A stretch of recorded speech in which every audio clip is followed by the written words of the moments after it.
Welcome to another episode of Frack The Canon with me, Renee Mendoza, and as always, and forever, CJ McCree from Milwaukee.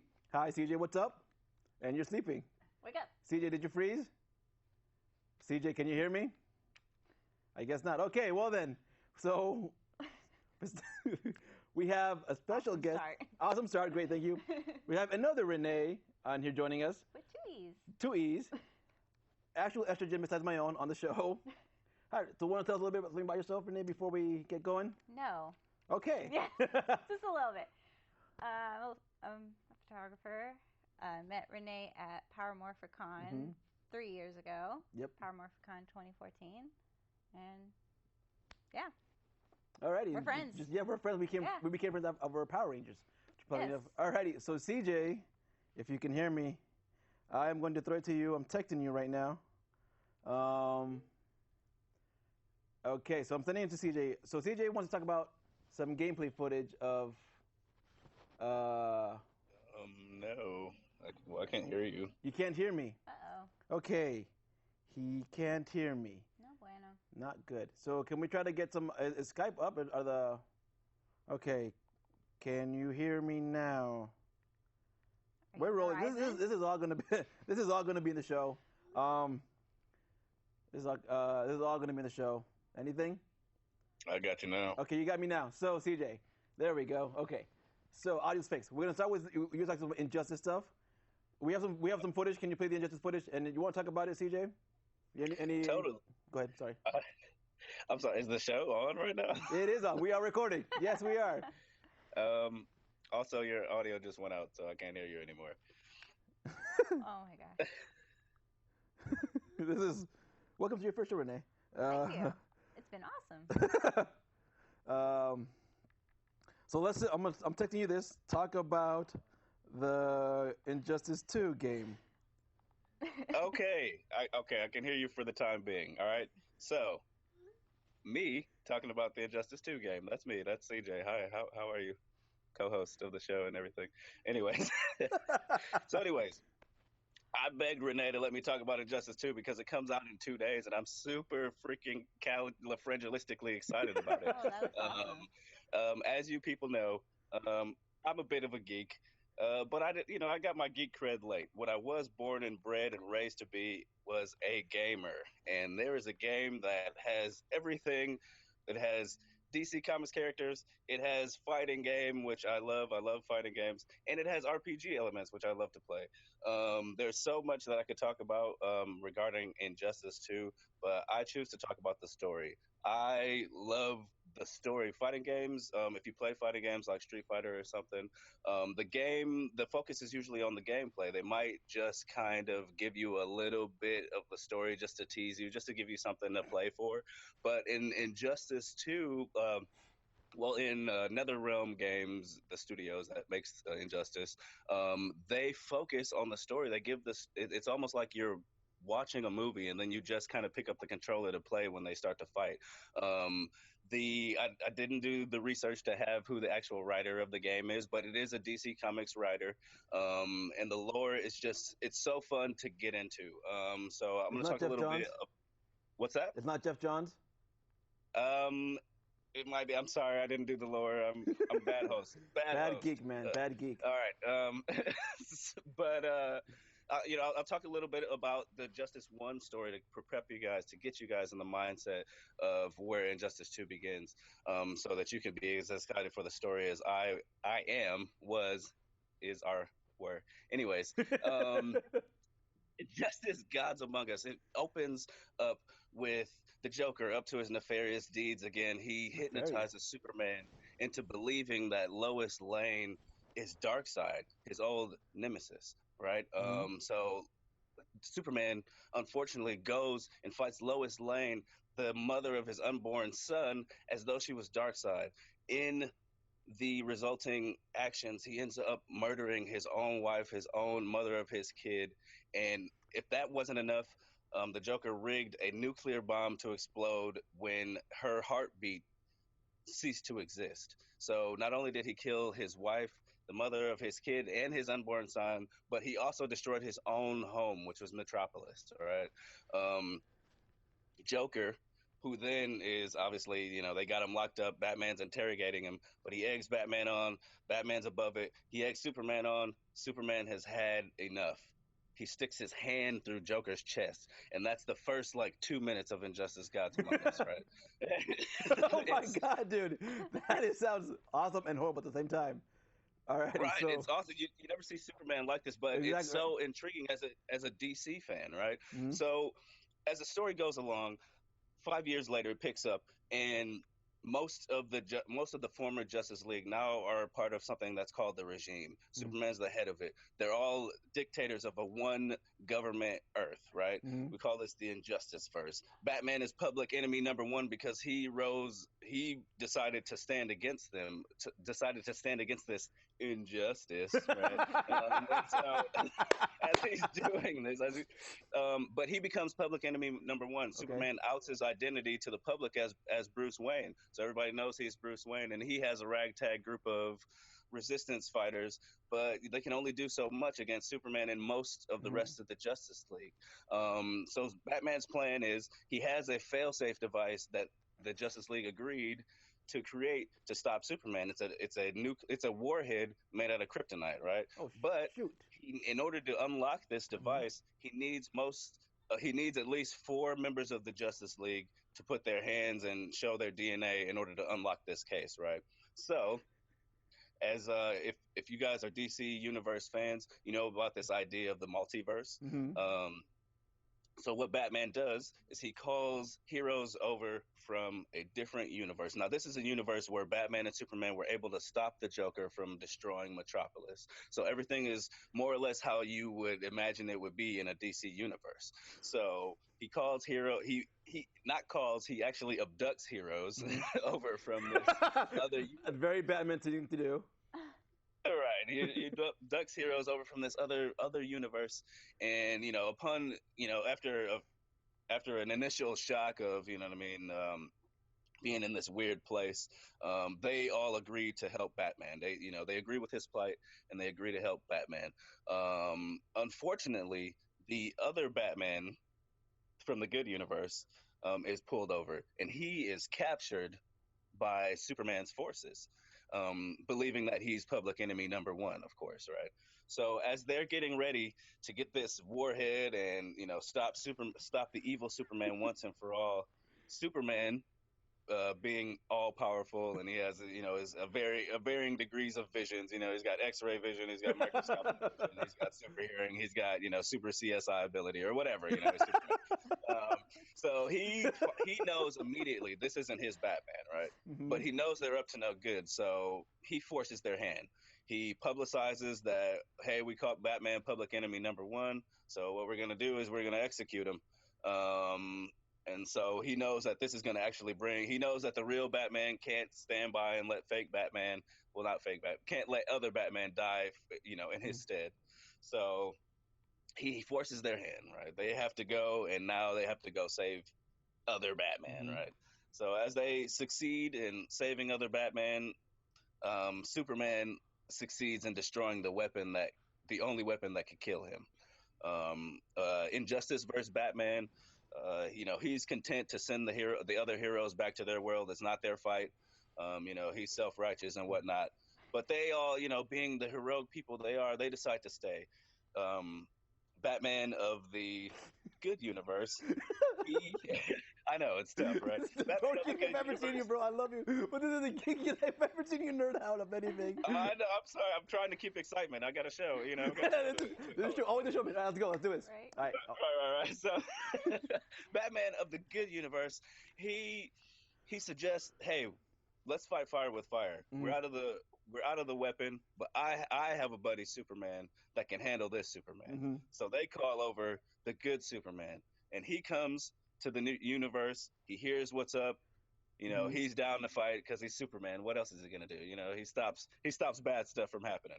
You know what I mean? So Superman, he goes, he fights the bad Superman, fights his way through the city, gets to the bad Superman, defeats the bad Superman, and all the day is saved. So now what we have is a world where the one world government has crumbled, right? Okay. A huge dictatorship has crumbled.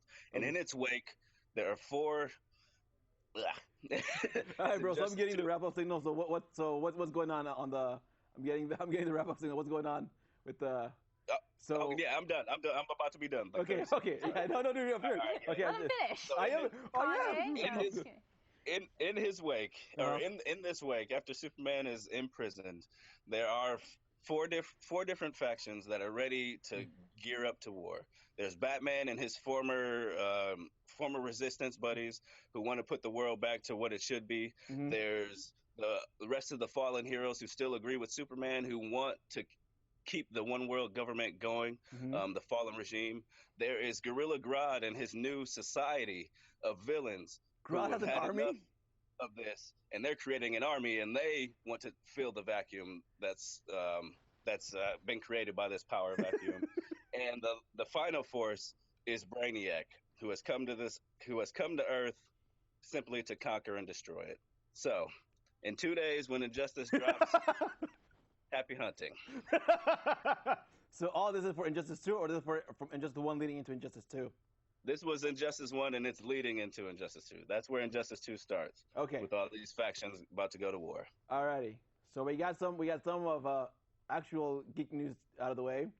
Now we're gonna talk about some of the stuff, a movie from 2 months ago, Power Rangers. We have a clip. Can we roll that the TV spot for the new movie that came out?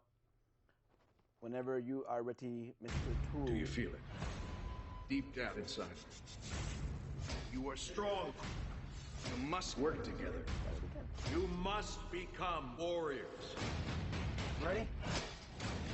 Ready. Let's go!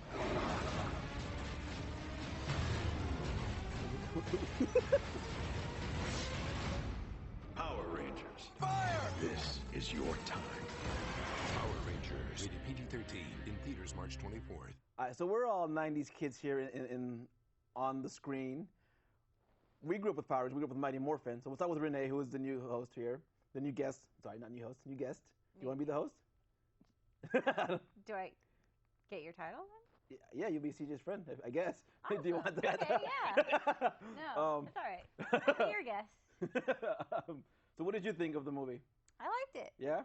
I heard mixed reviews, which I don't really get because, I don't know, it's weird. Mm-hmm. Because I thought it was good.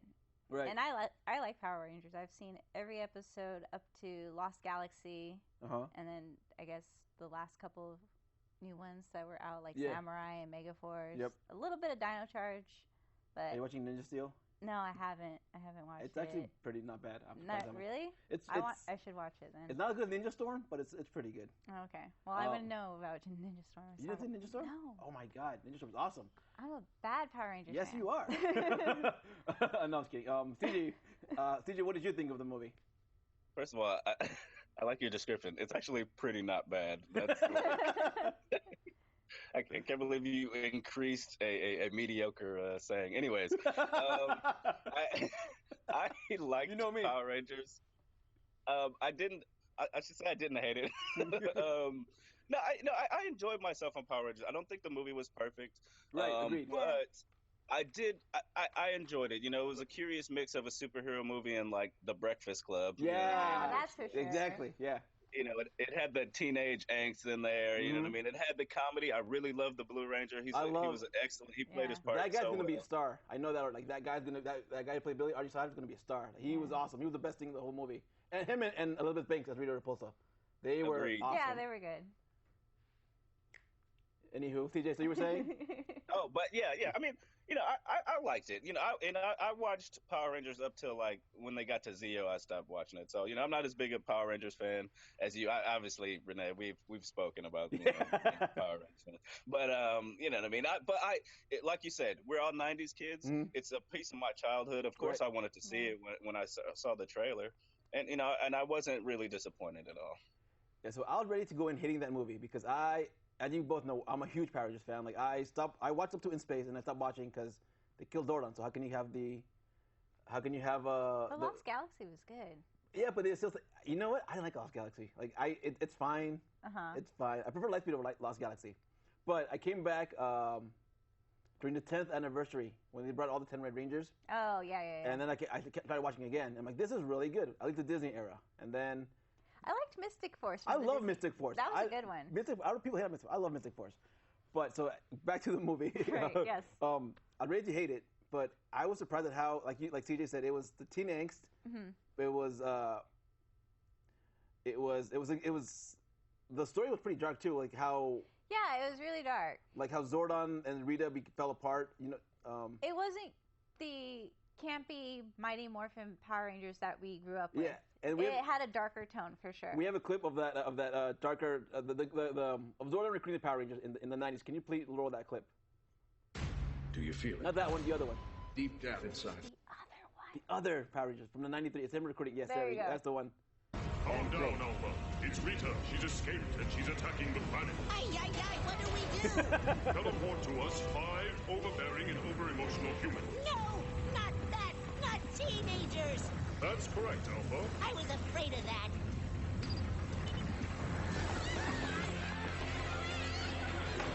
Oh my gosh, what's happening? This is too weird. Hold on! I think like that was funny. It was cheesy. Like, give me when he called the teenagers, give me 5 over-emotional, overbearing. Right. Right. So it was kids cheesy. with problems. Exactly. Real problems. And it was very Americana though, like problems. But this one was like, my mom's sick. I have ADHD. What bugged me about this movie though was Trini being a lesbian. It didn't bug me that she was a lesbian. Really? It didn't bug me that she was a lesbian. It bugged me that they threw it in there and they never addressed it. You know. And like yeah, she was always there was no real lead in and there was no payoff for it. Exactly too. Like she was like, I'm angry, I'm a lesbian, and then she became open again. I'm like, okay, so why did that matter? You know, like, I've noticed this trend in Hollywood. I hate talking hot topic stuff like this, but they want to throw in a homosexual character for the headlines. Yes. I mean, I am part of the LGBTQ, whatever acronyms are out there now, community. And that's cool, there's representation, but it feels like they're just grabbing attention by throwing that out there. So now that you say that, how would you have addressed the Trini being a lesbian thing? Like it did felt like it was casual, which I like. But it did feel like it was thrown in there. Like there was nothing really alluding to it. Like, oh, yeah, I had boy problem. I don't have boy problems. Yeah. What was the line? It was fine. Like it was fine. Like I have a girl problem, whatever. And it's fine. But what bugged me is that she was always stoic and whatever. And then she goes, "Oh, I'm a lesbian." And then and then she opened up. I'm like, so, like, why were you? I guess. Do you know what I mean? Like, out of the 5, Trini and Zach had no real character, right? No, there was no real character development until towards the end. Yeah. Which was weird. I'll say that much. The only thing that was going on between those two was Zach was into her, and she didn't reciprocate. Right. And he's like, okay, what's up with this chick? She's playing hard to get or what? Right.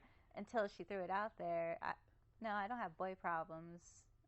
Right. And then, like alluding to, oh, she doesn't like boys. Okay. She likes the ladies. Yeah. And so, it was a weird. It was a weird payoff, which was, I'm like, whatever. Like, it just bugged me because I don't care. They have gay characters in Power Rangers, don't they? Not really. I mean, no, you're right. They famously, David Yost is openly gay. He played Billy. But Billy had girlfriends in Power Rangers. Yeah, he went off to the alien planet. Yeah, he did to get some alien tail. That's right. Yeah, but overall, like, it was overall. That's my only big problem with that movie. That actually in the Megazord, like everything. Yeah, the Megazord was weird. Everything had to be earned. Like the morphing had to be earned. Getting the power had to be earned. But then all of a sudden, the Zords were super easy to do. I'm like, right? Yeah, it felt like Voltron in a way. Yes, it did. Like, there's that Megazord, which I like surprisingly enough. Compared to the '93 one, I still like the '93 one over the new one. But this was none of the limbs resembled. None of the limbs resembled the Zords. Exactly. Yeah. So like, it was weird. So CJ, What were your problems with the movie? Like, we liked it, but we know we had issues. We both agree that Rita Repulsa by Elizabeth Banks and Billy were the best things. What were your qualms with I mean, it's like pretty much everything that you guys just said. The Megazord, I had an issue with that too, yes, and it was for the exact reason that you just said. You know what I mean? Like everything in the movie had to be earned except that. It's like all they had to do was throw a line of dialogue in there where, you know what I mean? I don't know, maybe they were on radio headset with Zordon. Like, oh, by the way, you know, if you guys really care, you can attach together and form a giant.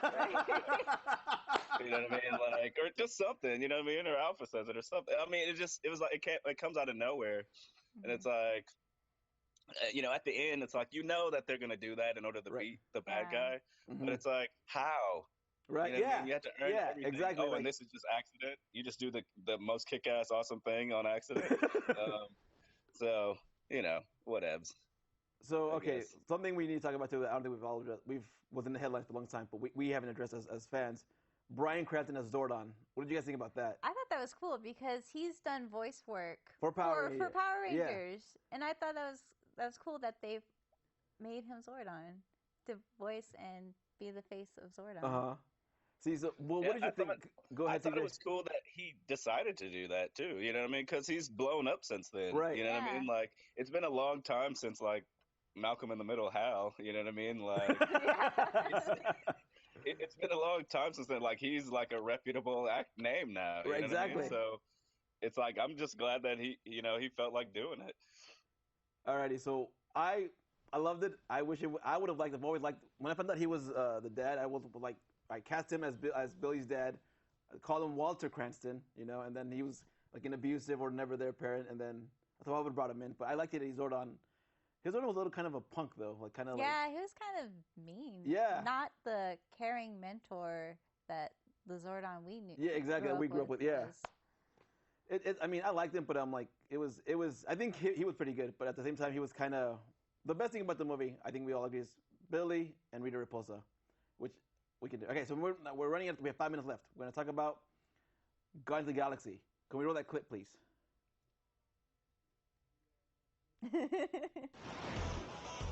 Nope. That's Power Rangers.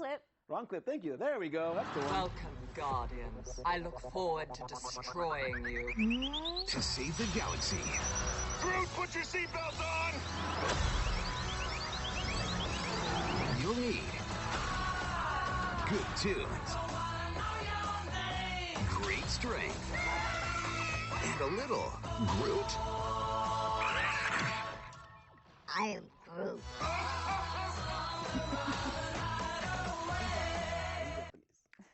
Alrighty, what was that? Anywho, okay.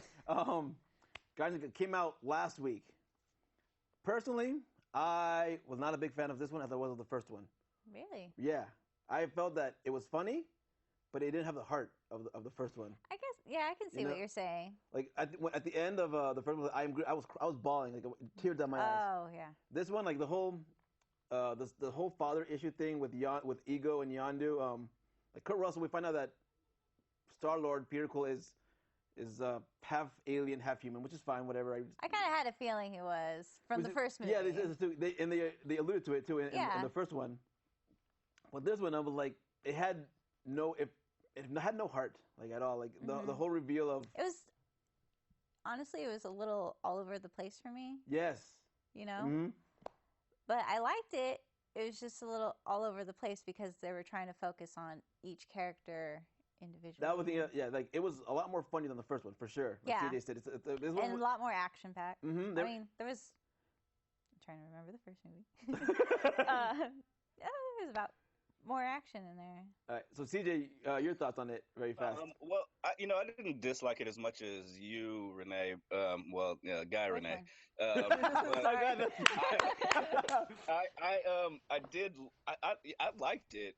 It's just I liked the first one better. And I agree. I feel like I kind of agree with what you were saying. I feel like they were kind of forced the feelings in this one. Yeah. When you say there's no heart, like I mean the whole dad thing at the end with with Yondu. I felt like that wasn't necessarily earned. Yes. Agreed.